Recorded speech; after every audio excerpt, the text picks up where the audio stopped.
in Tehran's largest mobile phone market.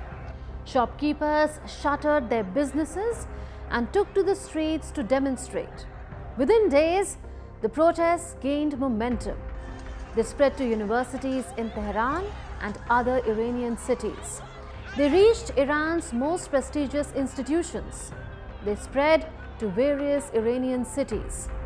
Soon, the protests took a violent turn when a government building in the southern Iran province was attacked. There are reports of detentions and arrests of protesters amid the unrest.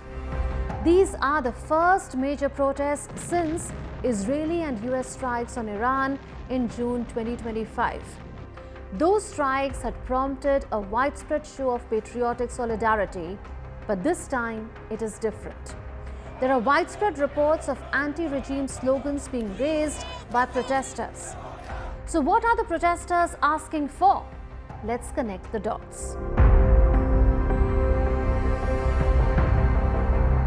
Discontent and anger among Iranians is boiling over Iran's economic condition.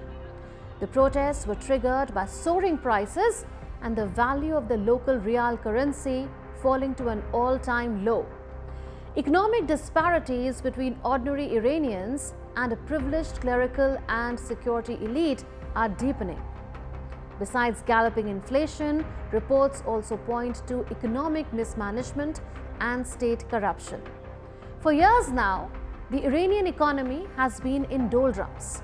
Its currency is in free fall. Iranian Rial reached as low as 1.35 to 1.38 million per US dollar in late December 2025. The Rial lost nearly half of its value against the US dollar in 2025. A cost of living crisis is pinching the average Iranian. Inflation spiked to 48.6% in October 2025.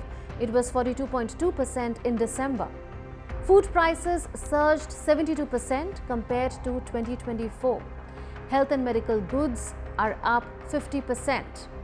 Real GDP growth was projected at just 0.6% for 2025. That's down from 3.7% in 2024. Official unemployment was at 7.4% in the summer of 2025, but reports say the real figure was higher. Given the economic turmoil, Iran faces the risk of simultaneous hyperinflation and severe recession. Water crisis mismanagement has only compounded economic woes.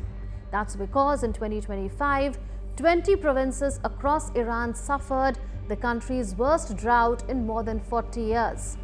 The mismanaged water crisis has become so dire that Iranian President Masoud Pezeshkian openly proposed the idea of residents evacuating Tehran to ease the massive strain on the capital's dwindling supplies.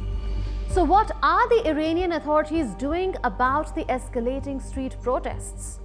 Well, Iranian President Masoud Pezeshkian posted on X that he had asked the Interior Minister to listen to legitimate demands of protesters, a point amplified by his government spokesperson. The government will listen patiently, even if there are harsh voices, because we believe that our people are patient enough, and when their voices are raised, the pressure that is being put on them is high. The government's job is to hear the voices and help them reach a common understanding to solve the problems that exist in society. President Pezeshkian also warned of harsh action against what he called oppressive aggression. So the Iranian government is using a carrot and stick approach.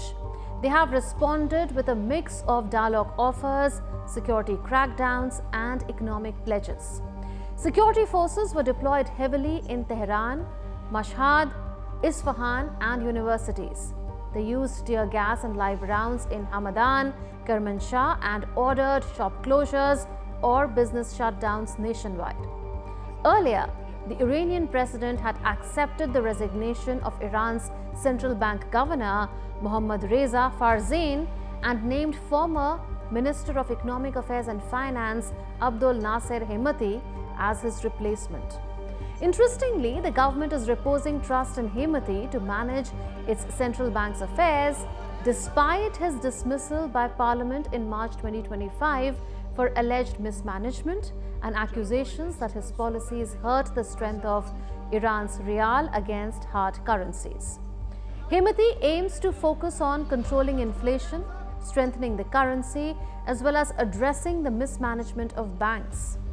But the question remains, what has brought about such an economic mess in Iran? It's a combination of government decisions and outside restrictions. The government spends more than it earns. That creates big budget gaps. It borrows from the central bank, which prints extra money, and that causes prices to rise fast and leads to currency devaluation. Inflation was in the 35 to 50% range in 2025. Because of persistent inflationary pressures, purchasing power of households has fallen. This is leading to declining consumer demand and placing domestic industries on the brink of collapse. There are job losses and businesses are closing down. And then there are external factors too. The United States reimposed sanctions on Iran in 2018 when President Donald Trump withdrew from an international agreement concerning Iran's nuclear program called JCPOA during his first term.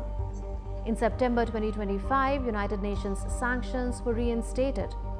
These sanctions have crippled Iran's economy.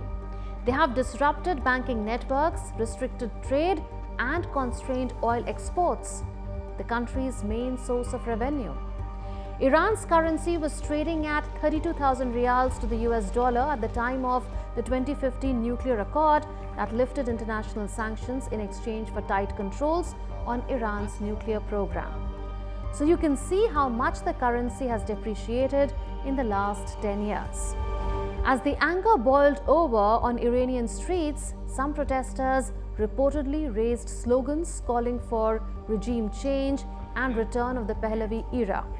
Reza Pahlavi, the son of the late Shah Mohammad Reza Pahlavi, who was overthrown in the 1979 Islamic Revolution in Iran, lives in exile in the United States. He posted this video calling for regime change in Iran. زمانی رسیده است که همبستگی خود را بیش از پیش حفظ کنید.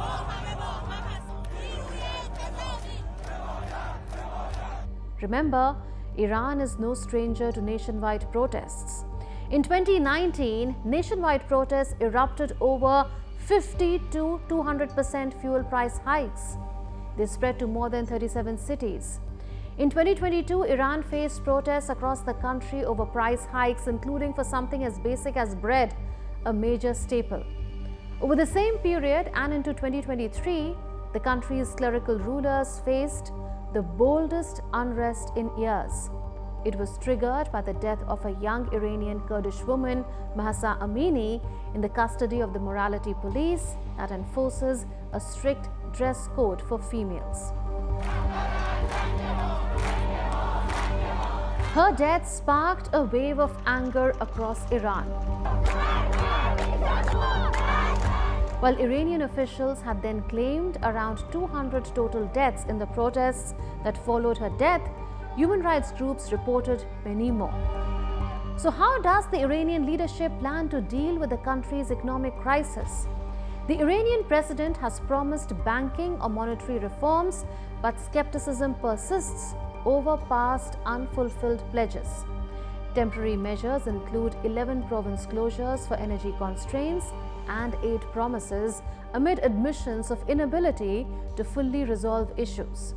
Critics like jailed reformist Mustafa Tajzadeh are demanding systemic overhaul beyond economics.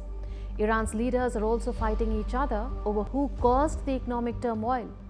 President Pezeshkian's team blames parliament leader Ghalibaf for blocking fixes, whereas Ghalibaf's group calls Pezeshkian's ministers corrupt and useless. Parliament threatens to fire ministers, while Pezeshkian talks of changing his team to dodge blame. While leaders point fingers at each other, the World Bank estimates that around 40% Iranians could live in poverty in 2026. Ayatollah Ali Khamenei, Iran's supreme leader, has not announced specific new plans or direct interventions in response to the protests. Khamenei remains publicly silent on the ongoing unrest. He's adopted a cautious waiting game amid his reported health issues at the age of 86, avoiding major decisions that could backfire. As Iran's current mounting crisis deepen in the aftermath of yet another war and the country's political elite engage in a bitter blame game, the supreme leader watches on, sticking rigidly to his familiar playbook, churning out missiles and drones, scrambling to rebuild battered regional proxies, and refusing Western preconditions for negotiations. But the fact remains that the Revolutionary Guard's network of militant proxies, long a cornerstone of Iran's regional influence and deterrence, is badly weakened amid frequent targeting from Israel. And a key territorial advantage was lost when Syrian rebels overthrew the Iran-aligned Assad dynasty last year. So to sum it up, blackouts, protests and elite paralysis are signaling a deepening poly-crisis in Iran where short-term patches can offer no fix. And without real fixes, instability could escalate. As Tehran's bazaars stay shut and families ration meals, Iran's protesters are demanding urgent relief from economic pain.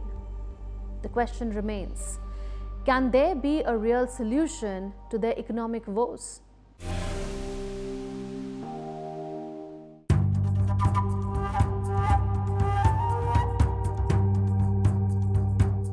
Africa, a land of mystery and wonder. It is home to some of the most diverse wildlife on the planet. From vast savannas to thick forests, animals of every kind coexist here. Lions, elephants, zebras, giraffes, hyenas, and hundreds of species of birds and reptiles. For many people, Africa represents nature in its raw form. We often think of big animals when we think of danger, but the reality is some of the most feared creatures are small, fast, and silent. Among them stands a snake that has become almost legendary, the black mamba. Found across sub-Saharan Africa, especially in southern and eastern regions, the black mamba is one of the continent's longest and most feared snakes.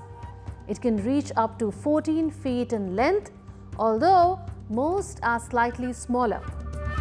Its body is grey to olive brown, blending perfectly with dry bush and rocky terrain.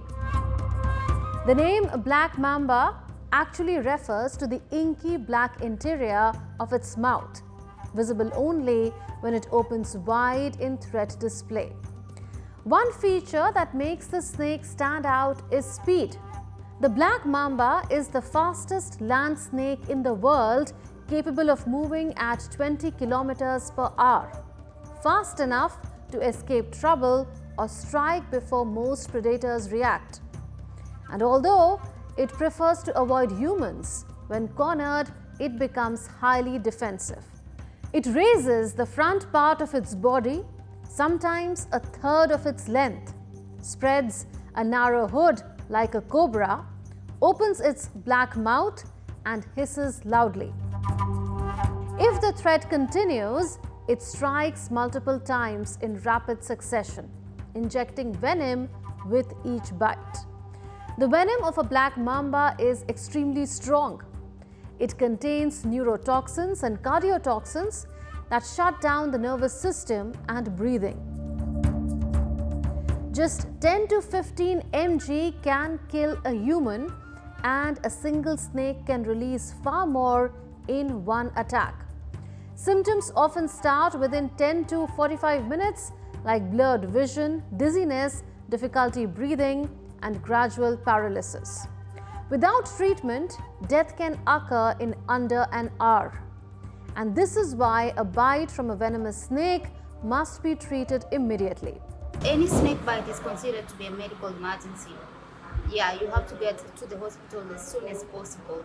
And neurotoxic venom is fast acting, so you will start having like symptoms immediately, like dizziness, difficulty with breathing. So you need to go to the hospital before you have further symptoms. Yeah, and a cytotoxic venom will start by giving you necrosis. First of all, pain because of the cell and tissue damage, and then necrosis comes later. Before the availability of anti-venom, most black mamba bites were fatal. So you need to keep massaging the venom glands in these fingers to hold the jaws intact. Even today, many deaths occur in rural areas where hospitals are far away or treatment is unavailable. The danger is not only the venom, it's also time. In villages surrounded by bushland, being bitten miles from a clinic can turn a survivable attack into a tragedy. For many African families, snake bites are not distant stories. They are real experiences. My child was bitten on March 10th. He was at home eating. The snake was seen, but as people came to rescue the child, it disappeared. But there was a lady who was there. She saw the snake clearly. His leg is in a bad state. It is totally rotten, and maggots are even coming out from it. Stories like this remind us why communities living close to wildlife fear the black mamba deeply. In many regions, medical facilities are limited, transport is difficult, and by the time help arrives, venom has already done irreversible damage. For years, scientists believed black mamba venom mainly caused paralysis. But new research revealed something surprising. The venom actually attacks the nervous system in two different ways. One toxin blocks nerve signals, causing paralysis. Another overstimulates nerves, causing spasms. The second effect often becomes noticeable after anti-venom is given, which explains why some patients show improvement and then suddenly develop painful muscle contractions. Researchers also found that venom varies from place to place. South African mamba venom responds differently to anti-venom compared to Kenyan venom. This knowledge is helping scientists develop region-specific anti-venoms that could save countless lives in the future. The black mamba is not aggressive by nature. Most prefer to flee rather than fight. Bites usually happen when someone unknowingly steps too close, disturbs it in a home, farm, or bush path, or blocks its escape route. But the fear it inspires is built on real factors, such as it is fast enough to strike and retreat within seconds. Its venom is extremely potent and works quickly. When threatened, it can strike repeatedly. And untreated bites are almost always fatal. Add to this the challenges of medical access in rural Africa, and the fear becomes understandable. Over time, stories and local legends have grown. Some say mambas chase people or rise high like a stick to look someone in the face. These myths may be exaggerations, but they come from a place of real caution. Its deadly image also made it a popular figure in Hollywood. In the movie Kill Bill, Uma Thurman's character is given the code name Black Mamba, symbolizing lethal skill and efficiency. Black mamba also appears in Snakes on a Plane as one of the most dangerous species released on passengers. These films have helped shape global perception even for those who have never seen the animal outside a screen. In the wild, the black mamba plays an important role. It controls rodent populations and is part of a healthy ecosystem. The snake avoids humans whenever possible.